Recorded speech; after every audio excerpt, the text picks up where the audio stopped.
नमस्कार, cook with Ashwini कोळीमध्ये तुमचं मनापासून स्वागत आहे। आज आपण सोयाबीनच्या वड्यापासून एकदम छान असा चविष्ट भन्नाट असा पदार्थ बनवतोय। त्याकरिता सोयाबीनच्या वड्या मी आधीच भिजवून घेतल्या होत्या। गरम पाणीमध्ये मीठ घालायचं, मीठ घालून सोयाबीनच्या वड्या घालायच्या आणि 5 ते 10 मिनिटांसाठी याला शिजवून घ्यायच्या, नाहीतर मग अशाच ठेवून द्यायच्या। आता मिक्सरच्या भांड्यामध्ये मी सोयाबीनच्या वड्या घातल्या। सोयाबीनच्या वड्या घातल्यानंतर मिरची, आलं आणि लसूण, आता थोडी कोथिंबीर घालून याला मस्त असं बारीक आपण वाटण करून घेणार आहोत।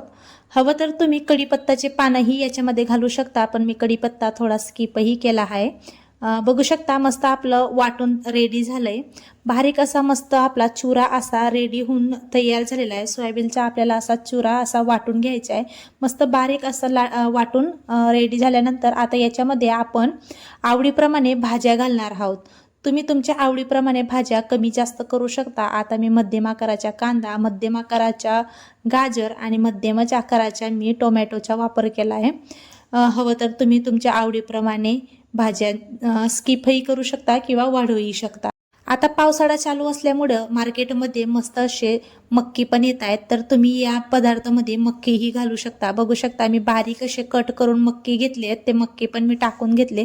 आता आवडीप्रमाणे आपण सगळे मसाले घालूया। सर्वात आधी तर मी जिरा पावडरचा वापर केला आहे, थोडी हळद, अख्खं जिरं आणि परत आम्ही मिरची पावडर घालते। मिरची पावडर थोडं जपूनच घाला, नाहीतर मग जास्त तिखट होईल। गरम मसाला घातला आणि चवीप्रमाणे आता आपण मीठ घालूया। कारण आपण तिखटाचे प्रमाण थोडा कमी केला आहे, कारण आपण मिरचीचा पण वापर केला होता, हिरवी मिरची।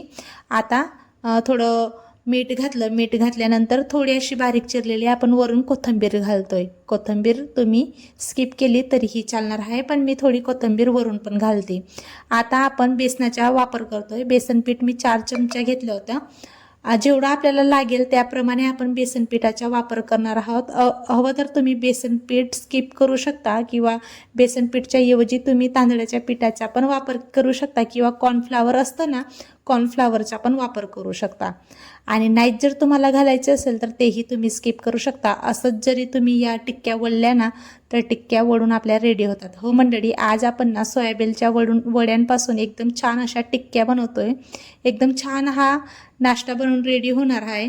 जर तुम्हाला रेसिपी थोडी जरी आवडली ना, तर रेसिपीला एक लाईक करून चॅनलला सबस्क्राईब नक्की करून घ्या आणि कमेंटमध्ये मला नक्की सांगा की तुम्ही हा व्हिडिओ कुठल्या गावाहून किंवा कुठल्या शहराहून पाहत आहात, जेणेकरून मी तुमचे आभार व्यक्त करू शकेल। बघू शकता 4 चम्मच आपल्याला बेसनचे पीठ लागलेलं आहे। सगळं पीठ मी याच्यामध्ये वतून आता सगळं आपण मिक्स करून रेडी करून घेतलंय। आता हाताला थोडं तेल लावूया आणि तेल लावल्यानंतर मस्त अशा छोट्या छोट्या आपल्याला टिक्क्या बनवून घ्यायच्या आहेत। हवं तर तुम्ही टिक्कींच्या आकाराच्या ऐवजी बॉलही बनवू शकता, म्हणजे छोटे छोटे बॉल्स असतात बघा, तसंही तुम्ही बनवू शकता किंवा अशा टिक्क्या जरी बनवल्या ना, तर एकदम छान या टिक्क्या आपल्या रेडी होतात। आता सगळ्या टिक्क्या आपण याच पद्धतीने बनवून रेडी करून घेणार आहोत। मंडळी, तुम्हाला एक निवेदन आहे, तुम्ही आपल्या चॅनलवरती विजिट करतात पण चॅनलला सबस्क्राईब करत नाही। हे खूप अवघड वाटतं मला। बाकी लोक आपल्या चॅनलवरती विजिट करून व्हिडिओ पूर्ण पाहतात पण चॅनलला सबस्क्राईबही नाही करत आणि असेच बॅक जातात। म्हणून एक निवेदन आहे की तुम्ही आपल्या चॅनलला सबस्क्राईब करून बेल आयकॉनला प्रेस करा, जेणेकरून आपलं पहिलं नोटिफिकेशन तुमच्यापर्यंत भिडेल आणि भिडल्यानंतर तुम्ही पहिला व्हिडिओ पाहू शकणार। चला तर मग सगळ्या टिक्क्या आपण आता रेडी करून घेऊया। मी तुम्हाला व्हिडिओमध्ये दाखवते त्याप्रमाणेच आपल्याला टिक्क्या सगळ्या रेडी करायच्या आहेत आणि आता आपल्या टिक्क्या सगळ्या रेडी होऊन झालेल्या आहेत। आता आपल्याला या टिक्क्यांना मस्त अशा गोल्डन फ्राय तळून घ्यायच्या आहेत। एकदम छान या टिक्क्या तळून रेडी पण होतात। आता एका पॅनमध्ये आपण थोडं तेल तापूया। तेल तापल्यानंतर मस्त या टिक्क्या आपण त्याच्यामध्ये टाकून घेऊया आणि मस्त असं गोल्डन होईपर्यंत तळून घेऊया। आता बघू शकता सगळ्या टिक्क्या मी आता पॅनमध्ये टाकून घेते। जर तुमच्याकडे नॉनस्टिक पॅन असेल ना, तर खरंच अतिउत्तम राहील, कारण एकदम छान त्या टिक्क्या त्याच्यामध्ये तळल्याही जातात आणि सेलो फ्रायही केल्या जातात।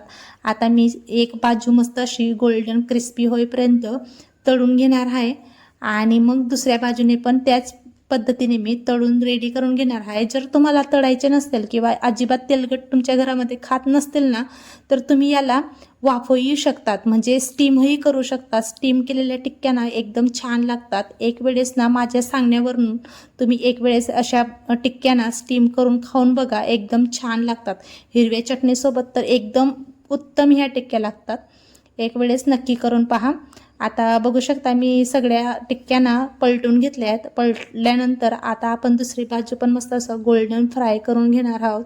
क्रिस्पी होईपर्यंत आपल्याला या टिक्क्यांना तळायच्या आहेत, जेणेकरून एकदम मस्त अशा क्रिस्पी आणि चवदार ह्या टिक्क्या लागतील. आणि हिरवी चटणी किंवा टोमॅटो सॉस बरोबर जरी तुम्ही ह्या टिक्क्या खाल्ल्या ना तरी एकदम छान लागतात. बघू शकता एकदम मस्त आपल्या टिक्क्या तळून रेडी झाल्यात. आता आपण एका भांड्यावर याला काढून घेऊया.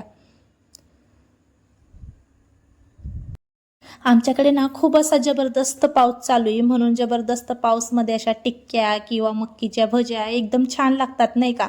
म्हणून मी टिक्कींचा आज बेत ठरवला होता, म्हणून मी टिक्क्या बनवल्या. टिक्क्या तळत असताना सुद्धा आमचा अंश शांत असा काही बसला नाही. त्याच्या पण अधूनमधून उठाठेव चालूच होती. मला पण टिक्क्या टाकायच्या आहेत मम्मा, मला पण टिक्क्या टाकायच्या आहेत, म्हणून 1-2 टिक्की मी त्यालाही टाकू दिली.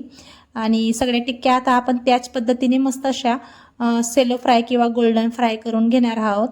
आणि एकदम छान आपल्या या टिक्क्या बनवून रेडी झाल्या आहेत. बघू शकता तुम्ही मस्त. आपण आता या टिक्क्या पण एका टिश्यू पेपरवर काढून घेऊया. मान्य करते मी, थोड्या या टिक्क्या तेलगट होतील पण खायला तर जबरदस्त लागतात. बघू शकता एकदम मस्त. वरून थोडी कोथिंबीर घातली. कोथिंबीर घातल्यानंतर एकदम छान आपल्या या टिक्क्या रेडी झाल्यात. सोयाबीन टिक्क्या तुम्ही म्हणू शकता. कोणी कोणी ना याला कबाबही असंही म्हणतात, पण मला नाही वाटत हे कबाब असेल. चिकन किंवा मटनचेच कबाब बनले जातात. एकदम छान आपल्या या टिक्क्या आहेत.